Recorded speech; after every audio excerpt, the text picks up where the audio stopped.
It says, good morning, ladies and gentlemen. Today is Friday, March the 19th, and welcome to the Housing and Real Property Subcommittee. We're going to have the bills in this order: HB 977, HB 1010, HB 1061, followed by HB 253, if we get the time to go to HB 253. All right. So the first bill we're going to go to is HB 977. And Matthew, if you could give us some brief descriptions on this bill, I certainly would appreciate it. This is the Prince George's County bill, ladies and gentlemen. Go ahead, Matthew. Yep, sure. So the bill's HB 977, Prince George's County Public Safety and Behavioral Health Surcharges, Behavioral Health Programs. The bill would replace the public safety surcharge with the public safety and behavioral health surcharge in Prince George's County. Replace is probably not the best word for it. It's really an expansion of the applicable uses of the fund, but it wouldn't increase the amount of the surcharge. It just authorizes new options for spending for this fund. And those would be the operation of behavioral health programs offered by the county, or the construction or rehabilitation of behavioral health program facilities in the county. One notable aspect is the bill prohibits the surcharge from being applied on residential construction if a preliminary plan for a residential development was approved on or before July 1, 2005. So if there were any new residential units built in those residential developments, or a residential development that's subject to the exception, they would not be paying the surcharge at all. And yes, that language is on the screen right now. All righty. So favorable. Is there boy, that was quick. Is favorable and second, any discussion? Second. No, it's a local bill, right? Yes, sir. All right, I'm good. Good one. And it helps mental health. Okay. All right. Since it's a local bill, I'll go along with it. That seems to be the theme. Thank you, Bill. You All in gotta favor? catch up with Parrot. He's ahead of you. I know, he threw us a curveball yesterday. Yeah, he did. With that you mean getting up on the floor on that alcohol bill? Is that the first? Yeah, well, that one too, yeah. Ladies and gentlemen, you're on live stream. I have already indicated to you must be on your best behavior, correct? Already you're out of line. Then you put all of you in the corner. It's been moved. Did we finish that one? It's been moved and properly seconded on HB 977. All in favor signify by saying aye. Aye. So the ayes have it. Thank you, ladies and gentlemen. We will now move to HB 1010. Matthew, if you could go to HB 1010, I would appreciate it. Okay. Yep. HB 1010 is Prince George's County Payment in Lieu of Taxes Agreement, Low Income Housing. Bill authorizes Prince George's County to enter into a pilot program or a payment in lieu of taxes agreement with owners of specified low-income housing developments. Payments in lieu of taxing agreements are essentially, if you boil it down to the most simple elements, just an alternative to paying the property tax on a building. So instead of the property tax, which would be substantially greater than the pilot, it's a negotiated agreement between the county or the governing body to pay some amount for the various services that the building would receive, but to give a sort of break on taxes in theory to lower operating costs. So usually they're given when there's some benefit or some public benefit to the operation of the building. And is it also a little bit of a payment plan as well? Or is it more of just the ability to negotiate or renegotiate the? So the pilot programs here are tied to specific conditions on operating low income housing. and keeping housing as low-income housing for a period of time. Okay, do we have an idea how it came out of the Prince George's County delegation as far as votes are concerned? Yep, let me have the letter here. It was 20 unanimous amongst those present. Move favorable. Is there a Second, second? second. It's been properly moved and seconded. Any additional discussion on HB 1010? Seeing none, all in favor signify by saying aye. Aye. Opposed, say no. HB 1010, any abstentions? None. HB 1010 is approved. We will now go to HB 1061. And Matthew, HB 1061, Matthew was gracious enough to send us all out the amendments to this bill. Matthew, would you please give us some discussion on HB 1061? Sure. So HB 1061 is Southern Maryland multifamily dwelling registration fees and fines. The bill as drafted was only applicable to multifamily dwellings and generally required a property owner of a multifamily dwelling to register the dwelling with the county in order to offer units of the dwelling for lease. Would allow the county to authorize the county to charge a fee on the property owner for registering a multifamily dwelling and impose a fine on the property owner that leases a unit in a multifamily dwelling. There was a recommended, or there was an amendment that was voted on by the Charles County delegation. And the reason I say, I should specify, the reason I say the Charles County delegation is because this language is specific to a code home rule county in the Southern Maryland class. And currently only Charles County meets that criteria. Right. It's the only code home rule county in the Southern Maryland class. What was that? Oh, yeah. Can I ask what the vote was? Was it, so it's a local bill? Yes, one second.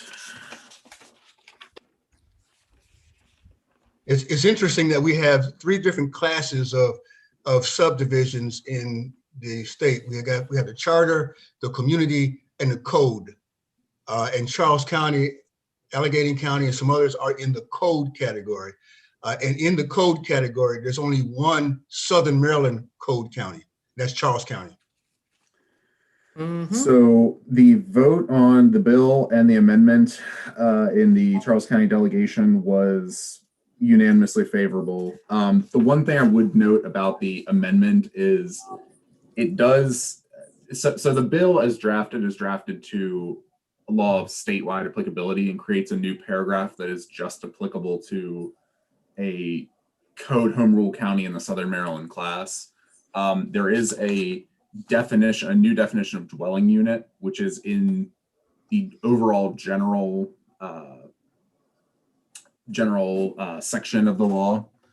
And that term dwelling unit does appear in other places. However, what it appears that it just would apply to the individualized dwelling units, and it's usually used in terms of providing a count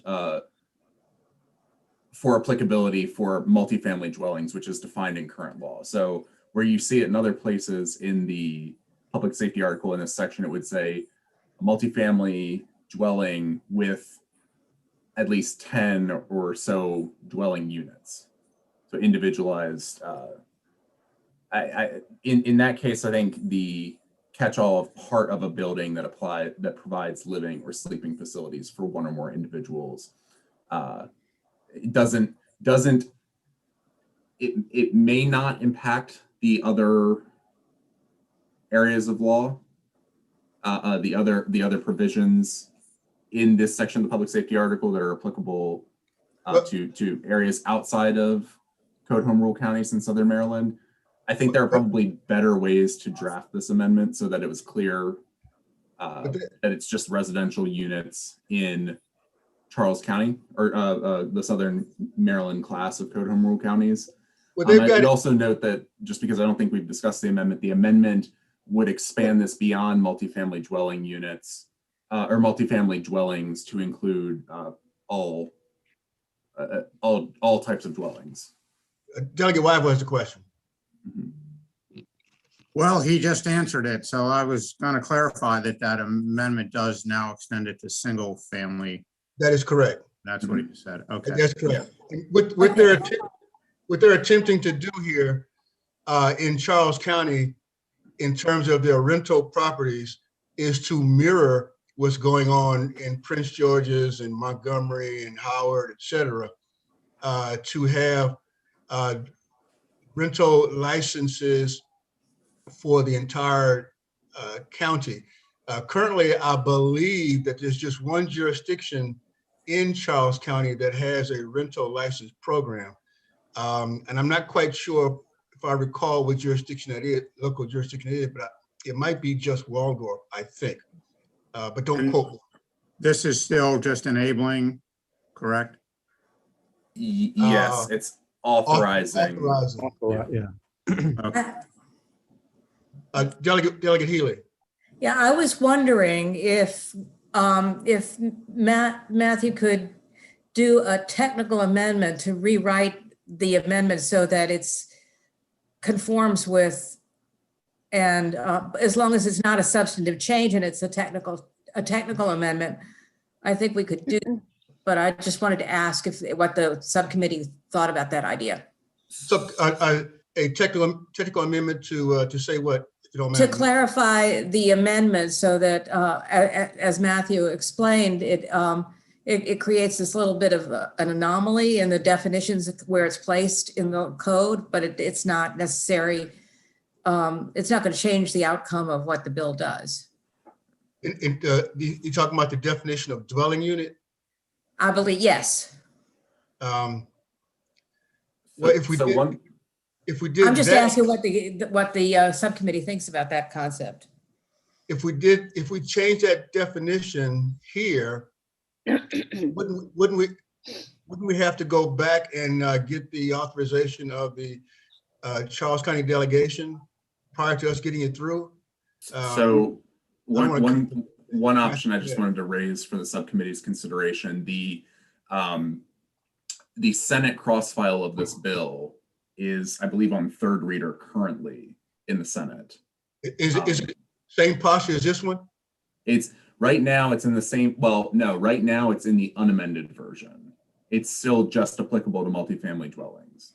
I'm not sure if the Senate received the amendment that you've received. I mean, this is a delegation specific amendment. I'm not sure if the Charles County senators put in a similar amendment on that side and it was not accepted for one reason or another, but I just wanted to note that the bill is on third reader in the Senate.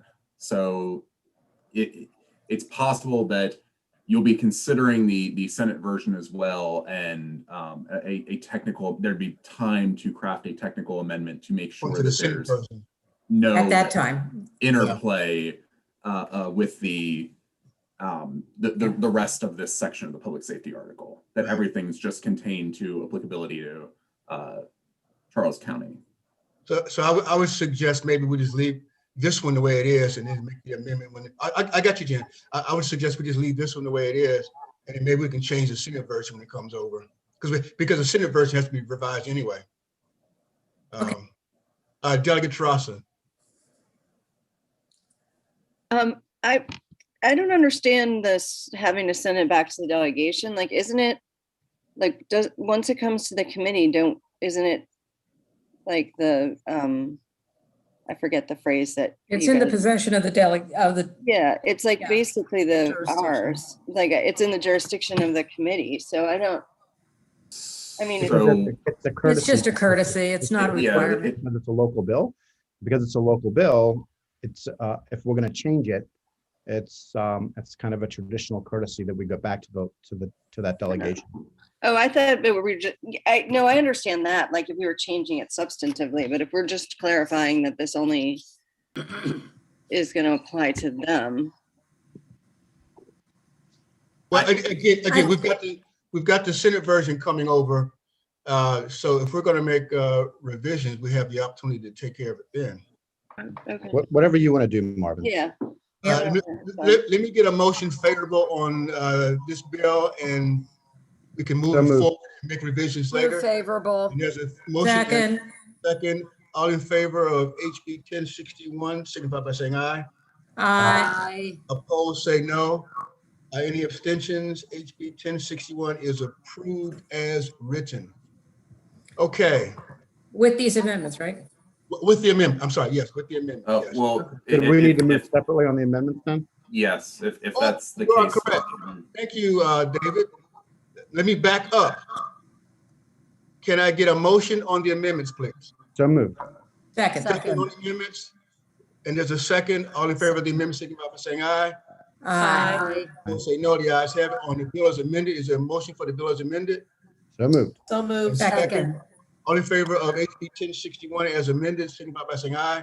All Aye. opposed, no. The ayes have it. Thank you very much. Thank you, David, for reeling me back in. I still haven't had my second cup of coffee yet. Oh, just for the record, Matt was about to do it. We were doing it at the same exact time. Marvin, I'm still Okay. waiting for my DoorDash. I'm waiting for our coffee. Waiting for DoorDash right now. You better text the chair of ENT.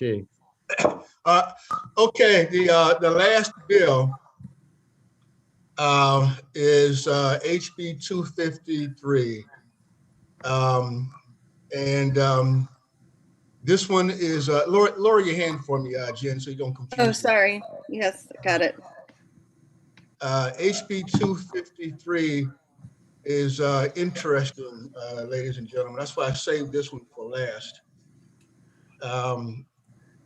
HB 253 sounds like we're trying to play referee here.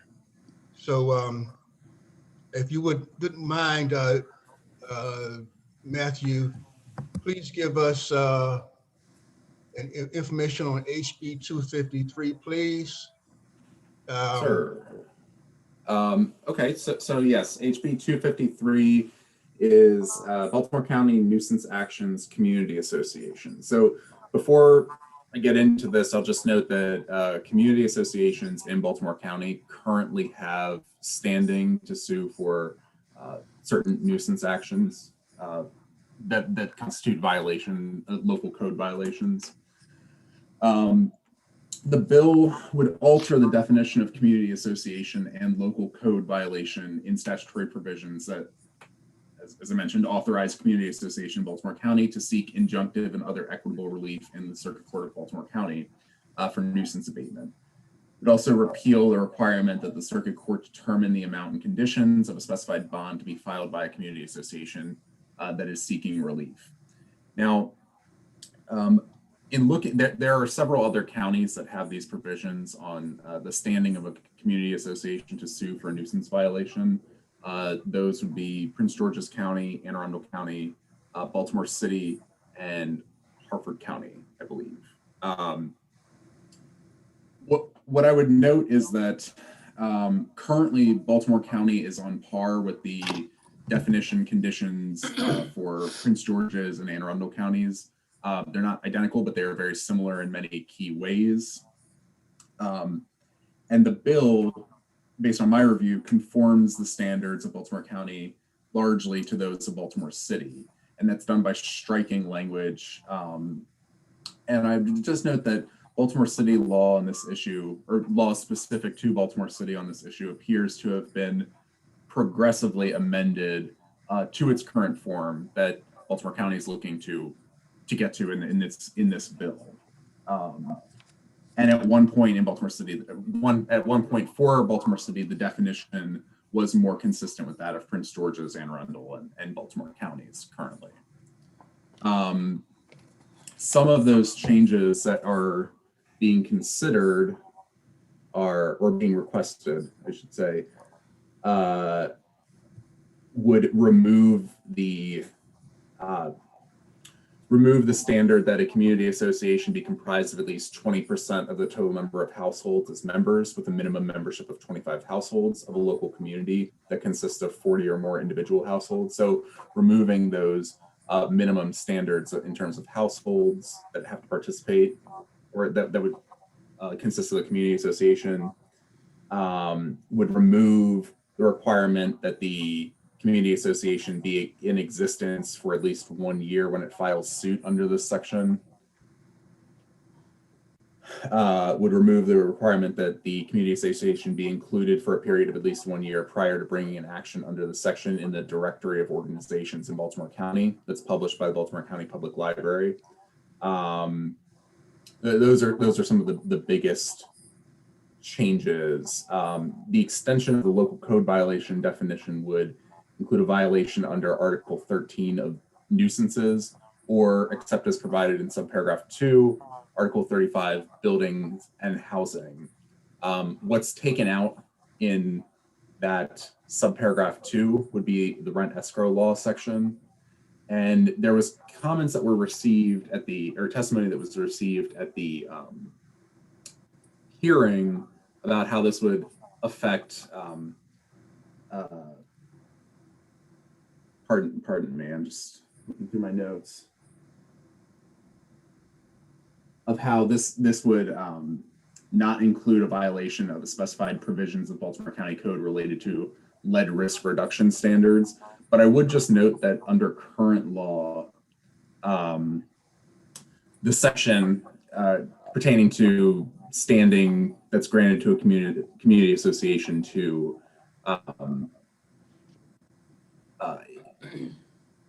proceed with a nuisance action may not be construed as granting standing in an action in which the alleged nuisance consists of a condition relating to lead paint.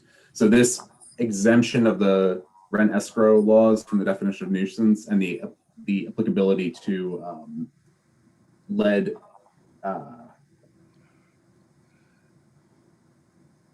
my apologies. This applicability to lead risk reduction standards, it makes it consistent with current law. Currently, there would not be a standing for a community association to sue on grounds of a nuisance that's due to a condition relating to lead paint. Appreciate it. Thanks, Matthew. Yeah. Thanks, Matthew. And here, ladies and gentlemen, what I've done is I've put this up in terms of previous history on this bill, so we can all take a look at it. And I wanted to bring this bill up for discussion because as chair of this subcommittee, I'm going to tell you up front, I'm not sure what to do with this. And that's the reason why I'm bringing it to us for a discussion. I'm not sure what to do with it. You see the history of this bill. I've got no problem in holding it so we can have additional discussions. But I just don't want to kill it and or move forward with it until we at least have a discussion. I hope I'm clear. But you can see the history of this bill. It has not gone anywhere for some reason, and I just don't understand why. I would love to have some discussions from other members of the subcommittee. Jen? I think Ann had her hand up first. I'm sorry. Morning, a whole bunch of questions. I'm sorry. I just got off of the screen share, so now I can see the hands raised. We'll go Healy, DFH, Terasa, and then Weibel. Healy. I just, I'm after that whole explanation, I'm a little bit confused.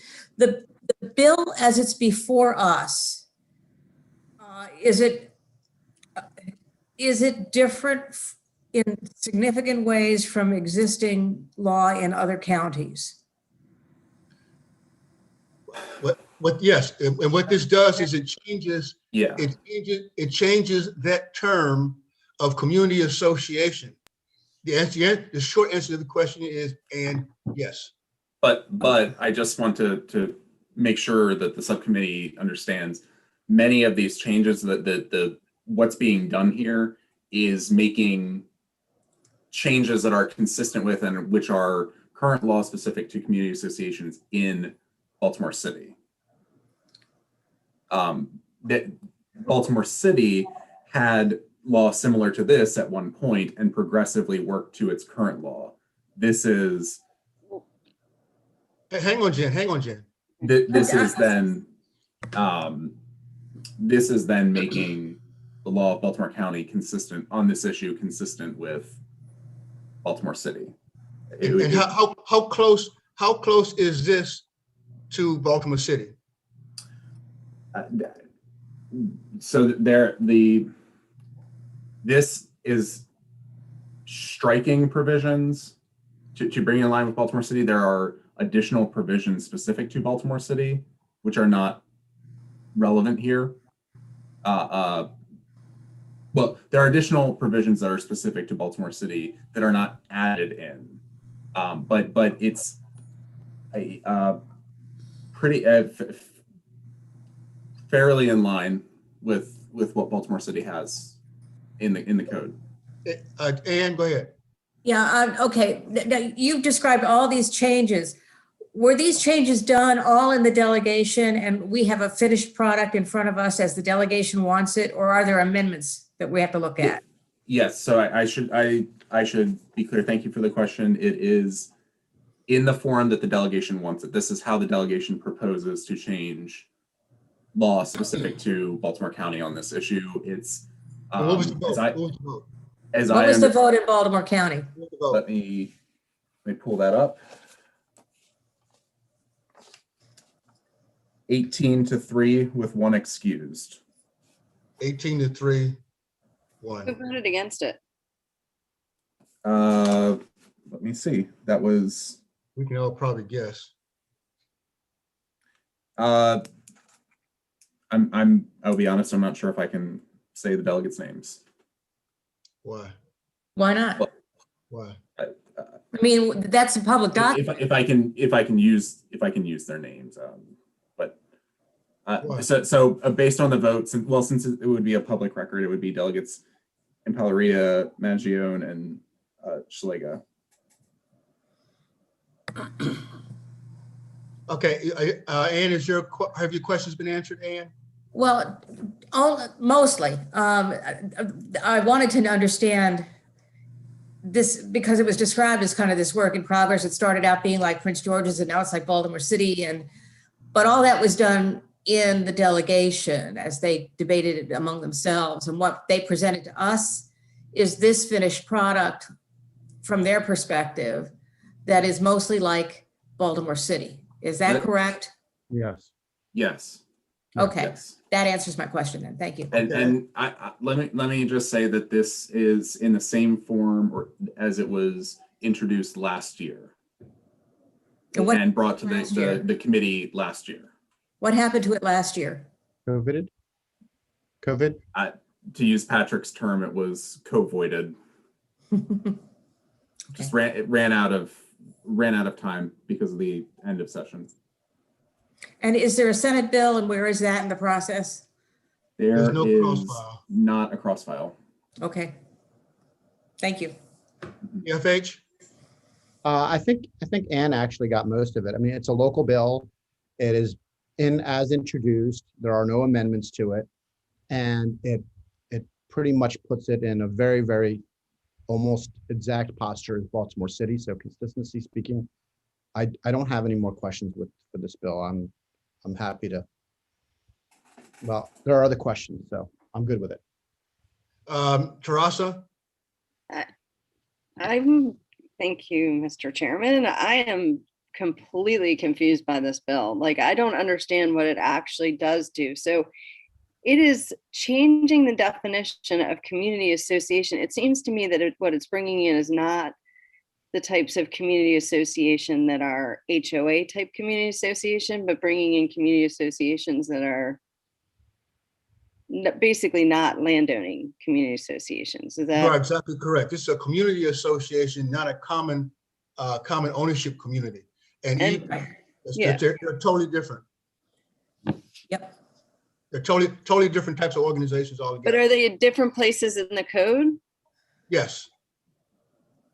Totally different, totally different. Okay. And what do these, and the community associations have the right to do what? Because I see the things they don't have the right to do, but what do they have the right to do?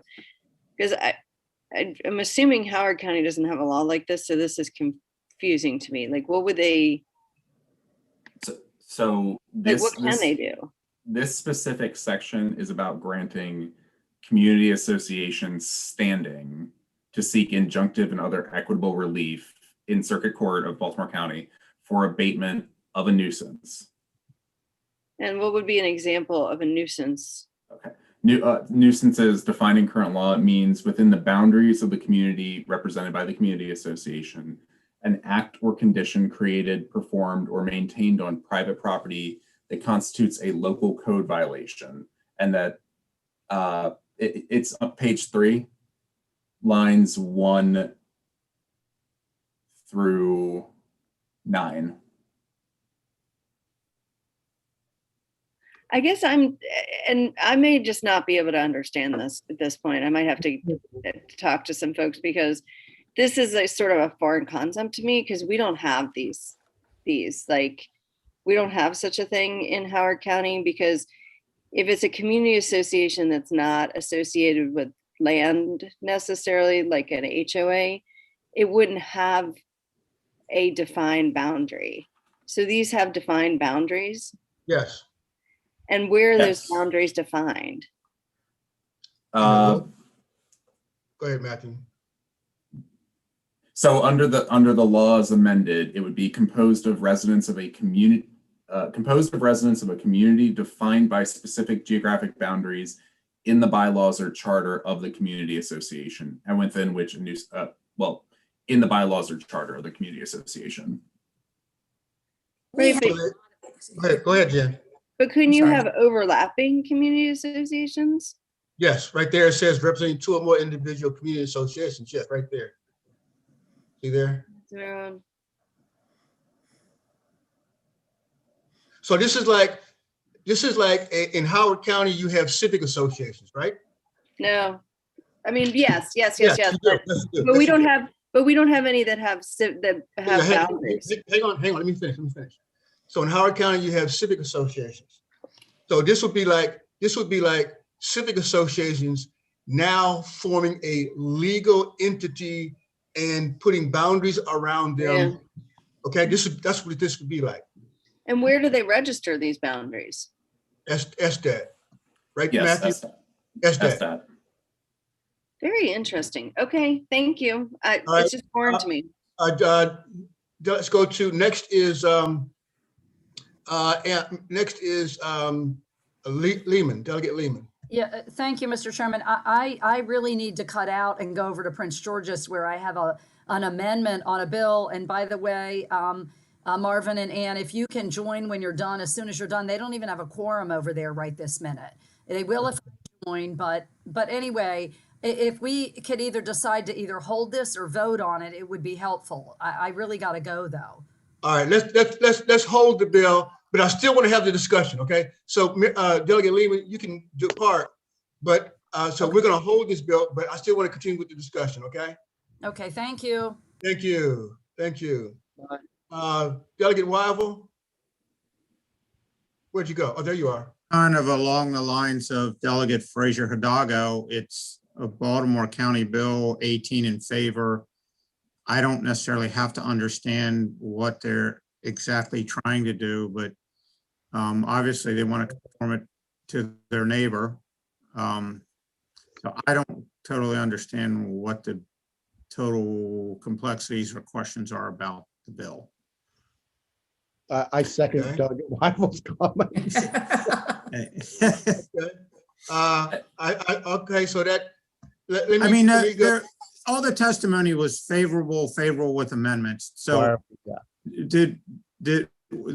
and I missed the bill hearing because I was in it presenting one of my bills, but were the amendments proposed at the hearing and were they accepted or not accepted? So the amendments were in the testimony of, I believe, the Green Healthy Homes Initiative that provided that testimony. Yeah, it says it was just oral testimony. So I'm sorry, say that again, Bill? it says it was just oral testimony, so they didn't follow anything written apparently. I believe One of them there did. was a written document. I pulled it up in the floor system earlier. Yeah, Okay, there is one. Yeah, the other one was just oral. Yeah, it was just misindicated as oral only. What I would say is that the community association, or not community association, sorry, the Baltimore County delegation moved this bill as favorable with no amendments in its current form. That the testimony of Green and Healthy Homes Initiatives was offering an additional amendment, a substantive amendment. And in looking at it, that would, by including that, by including those, let me just refer directly to the testimony. So the amendment they wanted was the ability to go after the Maryland risk reduction for lead-based paint. Yes, that was, and under current law, that is one. That is one. but that's aspect. enforced by someone else already. Yeah. Yes. Yeah. So And under current law, the community associations in their current form would not have standing for lead-based paint violations. and the way I understand them, I don't know why they would want to. They don't. And that the position of the Baltimore County delegation was to not include it because there was no amendment offered to do so. All right. Yeah, so I'm fine with the bill then. All right. Delegate Wells? Sure. Sorry, I kept going back and forth between raising my hand. But I mean, I guess the way I read this is like more or less it's giving, when I hear Matt say standing, it's like the community association has like third party enforcement or what have you mechanism where like it's another entity that can also, that has the ability to, you know, be a valid entity to speak up if there's a nuisance in a community. And like in Baltimore City, a lot of our community associations are very, they do a lot of work in collaboration with the city in different ways. They're really the eyes and ears of what's happening. So sometimes, and they also have like very formal guidelines, bylaws, what have you. So it's just another way in a big county like Baltimore County where there's a culture of community associations. It's just another way to kind of be able to help the county be able to, you know, take care of issues. That's kind of how I see it. Mm-hmm. I'm completely okay with this bill, Marvin. If you ask for a motion, I will give you a motion. Second. No, if you ask, like, Well, yeah, now if move you to want to hold second it for Delegate Lehman or for some other reasons, that's up to you. But Let- personally, I think I think we're over analyzing this in a really huge way. That's my opinion. But I'll do okay. whatever you want. All right, let's hold it. We got a short amount of time. Let's hold this thing. We're gonna have another meeting and we'll get back to it, this and maybe another one. All right, so Okay, are we done? it's now 9:42. We need to get on to other meetings as well, including yours, David, Delegation. and delegation. 9:42. Thank you for your time, ladies and gentlemen. We will see. David, your meeting's at 10:30, right? 10:30? 10:30. Okay, I'll be there. Take care. Thank Thank you you. much. Yep.